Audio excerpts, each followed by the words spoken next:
We're going live on LinkedIn, Facebook, and YouTube, which is lovely. So nice to see everyone this morning. Hope you had a good weekend.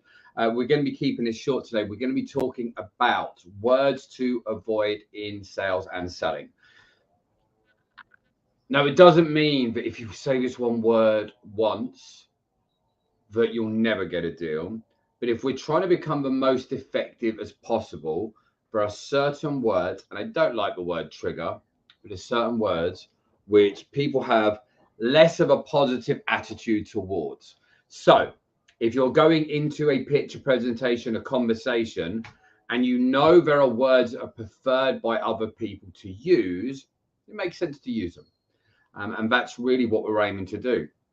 If you're watching this back on the replay, whack in hashtag replay. If you're watching this on TikTok, Facebook, YouTube, or LinkedIn, you're watching it live, whack in hashtag live.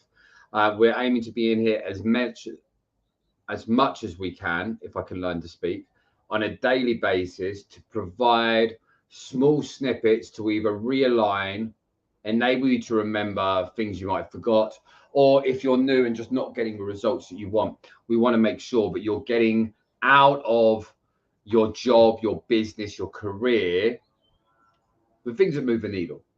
And that's the big thing, right? If you're in sales, if you're in business, if you're negotiating, if you're proposing, if you're selling, even if you're marketing, you want to become the most effective as you can. Imagine for the moment where you are now. Say you've got a 40% conversion rate, a 20% conversion rate. Imagine the difference in your earnings by increasing that by 30%, 40%, 50%. And this is one of the big things that most people don't think about. If you become more effective within your job, your career, your role, your business, you can either work the same and just make more money, or you can earn as much as you're working now and work less. And I think that really depends on you, what you want to do. Some people out there right now want to work less. That's fine. So if you get a better skill set, if you become more effective, that means you can convert more deals, which means you can spend less time working without it financially impacting you. And this is what we're aiming to be able to do. So we're going to drop in, we're going to talk in a few areas. I wrote down 8 to 10 different things that you can be utilizing. We're going to break them down one by one so that you can get a clear understanding how we see it. And that might be aligned with your way of thinking. It might be different in the way you think. But the idea behind this is just to give you more ammo that you can actually go out and use. My name's David. I'm known as a sales angel. I'm a sales and business coach and strategist, which means I get brought into businesses from a coaches, consultant, and experts to businesses with sales teams to help them become more effective at what they do. Very much around like we're talking about today, and similar to what we're going to talk about over the coming weeks and months within the world. Because if we're not doing our job effectively, or if we're just not becoming our potential, we're missing out of opportunities that we can use to get more out of our business. And if you want to get more out of your business, becoming more effective just makes sense. I talk to a lot of people each and every week, and most conversations I start with, they normally do oh yeah, everything's fine. Everything's going great, actually. Oh, having a great year. And it's only when we get below the surface and we have a conversation, and I bring this up to make people realize it's not just you. Only when you get below the surface, we realize things aren't as good and aren't as rosy as they first look. And that's the whole thing. What we're aiming to be able to do is to help people realize, look at Instagram, for example, right? Everyone's showing off the highlight reel of their life. That's what they're doing. They're showing the highlight reel.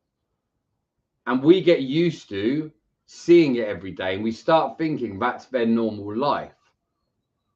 You start thinking everyone's got massive results, and we start telling everyone else we've got massive results because we're keeping up with them. Then they're trying to keep up with you, and we end up in this spiral. But be real. If you look at most coaches, consultants, and experts in their first year to 2 years, they are not going to be doing anywhere near the types of numbers that most people will be talking about. Most businesses in that first 6 to 12 months are finding their feet. And even the ones that land and do really well, it doesn't mean they're doing it from an effective practice level. A lot of the time, people have locked into it. Look at TikTok. TikTok, for some people, will blow up and they'll get 1 million followers. And it's so easy to see that 1 million followers and think, okay, they're an expert, they've monetized it, they're making good money. There's other people out there with 20,000 followers that are doing really well as well. But we get used to this exposure to those numbers and we think everyone else is doing fine. So then it comes to having conversations, but we actually go off and we start telling everyone that we're doing fine as well. And that's not the way you want to live your life.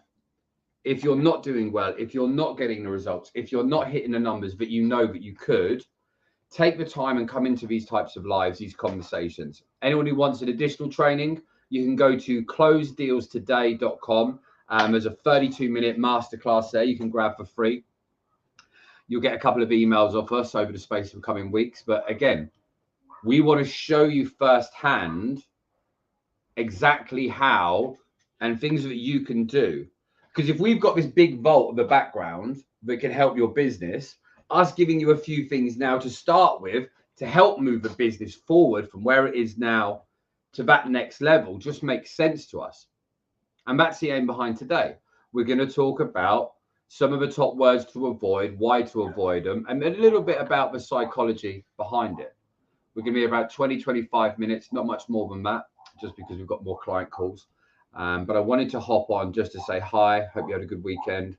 And that right now is the time that if you're going to get your skills stronger, if you want to become more effective, you want to start doing it now. We've got inflation, which is getting to a high level.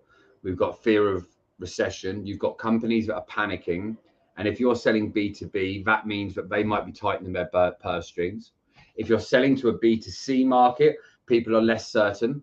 And often when people are less certain, they are less likely to want to fire in and start being spontaneous about their purchases, especially if you've got a high ticketed product. It can be a little bit tougher. So you want to make sure that you, your team, the business, that you're all performing at a high level so that you're outworking the competition through skills, not just through hard work. And that's a whole other conversation. If you want to talk about hard work versus working smart, working hard, there's a whole conversation we can do on that. But I'm a big believer in doing both. And that's what we want to talk about today. So when we're talking about words to avoid, what you want to do is, one, we're trying to be a little bit different than everyone else. If someone out there now you talk to and say they're 35, 40 years old, and you're pitching and presenting a product to them, the likelihood that they have had a bad experience in their life, in their business, is probably quite high. And they've got memories and associations with those negative experiences.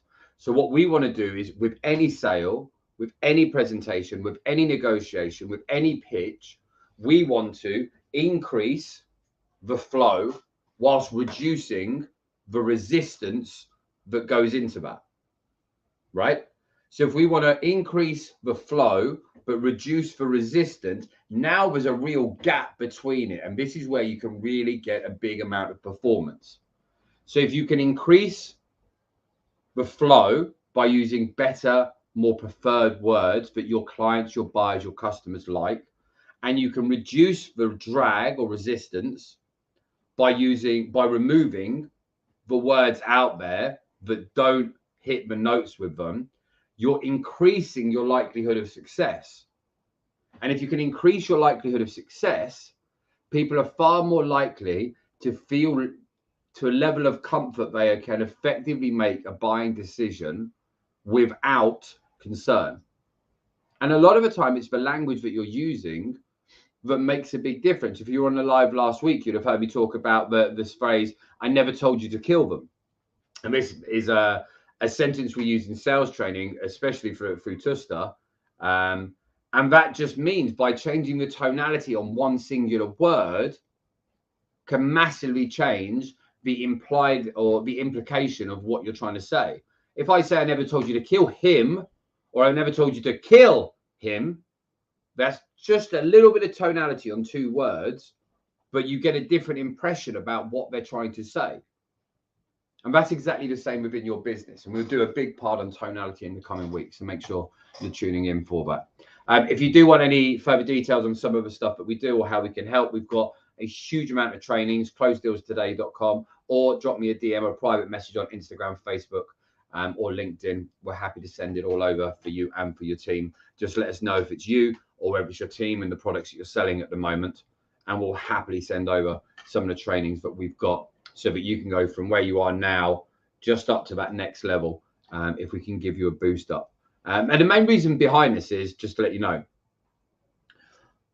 if you look at a plane, if it needs to get to 150 mile an hour to be able to hit takeoff speed for it to soar, and you're at 140, your business will feel like it's just about to take off.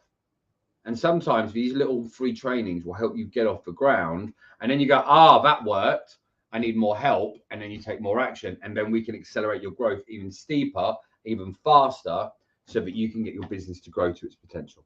Okay, so we're going to fire into these. So some of the words I really don't want people to use. Over 20 plus years in and around sales, my findings have all been fairly similar. Some of these are worse than others. And a lot of the time it's because you've either heard other people say them, or you never took the time to think about the words you're saying and what you're implying by saying those set words. Okay. So first and foremost, one of the big parts of sales and selling is the follow-up. You've got to have to follow up with people. And the majority of people, and there's two of these that people say, they'll call people up and say, I haven't heard back. And they'll phone people up and say, I'm just following up. Now, I want you to flip it on its head. I want you to be in the seat of a buyer and imagine for the moment that I'm the sales guy. And imagine, say it's a car. You've come in, you've done a test drive and you've gone off, right? And I phone you up and I say, you answer the phone and you hear my voice. Straight away, you're going to feel, what does he want? Then you say, I'm just following up. A lot of people, when you say I'm just following up, they feel like you're chasing them, right? Or I haven't heard back from you, wanted to check everything's okay. Think of it on the flip side. If you were the buyer, if you had made a buying decision to go ahead with it, you'd already come into the garage, you'd have made contact. So by you phoning up, all you're doing is elevating the sales resistance to that person. And what are you expecting them to do? If someone says, I'm just following up, you're expecting them to make a decision based on the fact you're chasing them. So what should we be looking to do instead? We want to, as we said earlier, increase flow and reduce resistance. So if by phoning up and saying, I'm just following up, increases resistance, stop saying it. Now think about what you're trying to do. Think about earlier, the plane analogy, right? I'm trying to keep it on camera because obviously for TikTok. If that plane, for them to say yes, say they've got to hit 150 mile an hour, say 150 in interest, say they're at 110. If you say I'm just following up, you're more likely slowing that down. But if you want to add, increase, get them to the next level, what you want to start doing is going on and adding more value. This is not your first rodeo. This isn't the first time you've had to go off and follow up with someone. So it comes down to a number of areas, right? One, they don't feel the product is a good fit yet. Two, they don't see the value in the product enough. Three, they don't find that you're trustworthy enough to work with, right? So if you know what the key objections are when you're following up, utilize a tool, an asset, a benefit, or a reason to contact that person about those pain points. You want to make out as though this is normal at any single situation. Whatever happens, if someone gives you resistance, they don't call you back and you just phone up and say, "I'm just following up." They're not going to go, "Oh, sorry, John, just been busy." That might happen 1 in 100 times. But that exception is not the rule. And you can't make your business, your career, your month based on being the exception, not the rule. So instead think, okay, if I haven't heard back, and by the way, you should have had them booked in for a second call anyway. But if I haven't heard back by Monday afternoon at 1 o'clock, I'm going to phone them up. Now, if you're phoning them and saying, "I'm just following up," it's a really lazy way of doing your business. You're expecting them just to initiate and buy. "Oh, really sorry, let me sign up for you now." Now, imagine for a moment that it's the exception, not the rule, and they were ready to buy now. If you phone up with additional value, that's only going to solidify that deal. I want you to go in needing the extra, but hopefully we don't need it. So think about this. What could be some of the main objections that you get? What could be some of the things that you could do? And how can you narrate that in a conversation that's going to add value to that person? If you need to build their confidence, if you need to increase their belief, if you need to get their understanding to a higher level, work out the best way to do that, whether that's previous success stories, whether that's independent articles, whether that's some social proof, whether it's some funny story you've just phoned up about because of ABC, but it leads you into where they are right now. Because if you can understand where your client and buyer is, you won't have to say, "I'm just following up." So that's number one. Well, number one and number two, I haven't heard back exactly the same thing. Another one I hate within the same arena is I'm just touching base. I don't like it. And I don't think you should either. "Oh, I'm just touching base." No, you're not. You're asking me to buy from you. You're asking me to go from where I am now to the next level through the purchase decision. You're trying to re-engage me. You said 3 months ago you might be interested, and now I'm coming back to you. I'm just touching base with you. Stop. Add value at the start of that conversation. Have a reason for calling them outside of the deal. And when you've got that in abundance, you're going to be far more comfortable having the conversation. And if it's not the right time, you haven't fired any big shots at them. But if it is a good time and it was that problem or pain point, you can address it there and then. So it makes it far easier. If someone turns around to me and says, "Honestly," my first reaction is, "Everything you've told me before this point was a lie." If someone says, "Oh, can I be honest with you for a minute?" Similar thing. "Can I be honest for a minute?" Think about the wording of that. "Can I be honest with you for a minute?" It implies that you're not always honest. You're asking to be honest for a minute, implying everything outside of that are what? Lies. And I don't want you to have that impression from people. I don't want you going off and giving that impression to people. I want you to go out and have the conversations with people. And I want you to bring out the best of those people. I want you to bring out the right information, the right knowledge, ask the right questions to get the right answers so your buyers can buy from you comfortably, happily, and understand properly. So that's our next one in there. Saying honestly is not the one for you. In the same way, trust me, which is another one. Oh, trust me. Someone telling me to trust them means they know I don't trust them, and they're just asking me just to go against my gut instinct. If you've got the feeling that someone isn't trusting you, if you have the feeling that someone out there isn't quite sold on what you do and how you do it, think of ways that you can increase that. One of the best things for you to do for every situation, by the way, is have stories. Factual stories of people that have been in this place where they are now, a position of pain, why they felt in that position of pain, What was the catalyst that converted it? And then the story of what happened, and then taking it to a positive resolution of where they are right now, which ideally is going to be the same place that they want to be.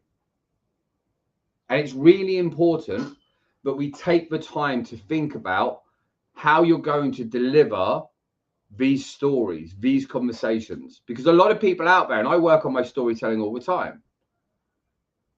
And a lot of the time when you tell a story, we tell it from a very selfish perspective. But if you're going to tell a story of success, of someone who's been up the mountain, the dangers that they faced, the dramas that they've had, the problems that arose, and then what was going to happen next, they can feel more at ease. Because what a lot of people are saying is, I'm scared, I'm concerned, I don't think we're going to get the results that you talk about. I'm scared, I'm concerned that this is costing too much. I'm scared, but I'm not going to have the success. I'm scared, I'm not going to get the results. All that fear builds up and will come out as other reasons. So I want you to think about that.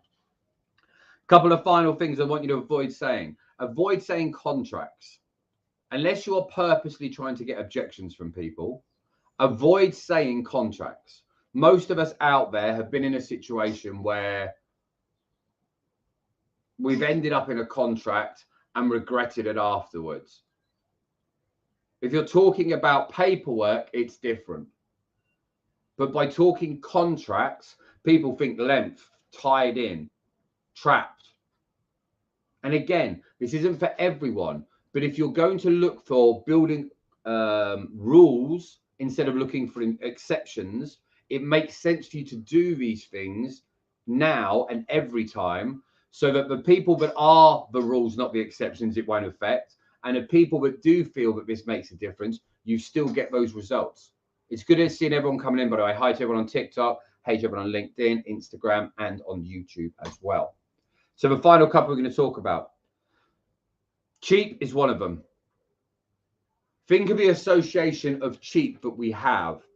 If you had brakes on your car and said, oh, they're cheap, that's fine until you go to slam your foot on the brake and you start thinking, should I have brought a better quality? If you're going to talk about something being a lower price, a lower cost, explain the reason why it's a benefit to them, not that it's gone cheap. When we talk about cheap, cheap doesn't give reliable feedback to people. We've all brought cheap things and it not worked. And we remember that more than a handful of times that cheap did work. Final one I want you to talk about. If you like this type of content, by the way, go to closedealstoday.com, get the free masterclass. It's 32 minutes long and it will generate you more business. It is a killer training that took a good few months to really break down, and it's designed to help you break down in what we're doing today, better ways of talking about the things that you do so that your buyers, your clients, your customers will lean to you far more. Okay. Final one for you. Obviously, avoid saying this. And here's the reason why. If you don't know something, and I do, and I say, obviously, blah, blah, blah, it implies that you should know it just like me. That then means that you can feel a bit stupid, inferior, or that you're being spoken down to. And if people feel like they're being spoken down to, they're far less likely to buy from you. Right, that's us done. I've got client calls. We need to get on with them. If you do want to drop over to Instagram, go to David the Sales Angel, or if you're on LinkedIn, drop me a DM. Facebook, drop me a DM. YouTube, go over to David the Sales Angel on Insta, and same with TikTok. Guys, ladies, gents, however you identify, thanks for dropping in, and I'll see you on the next episode, which will be tomorrow.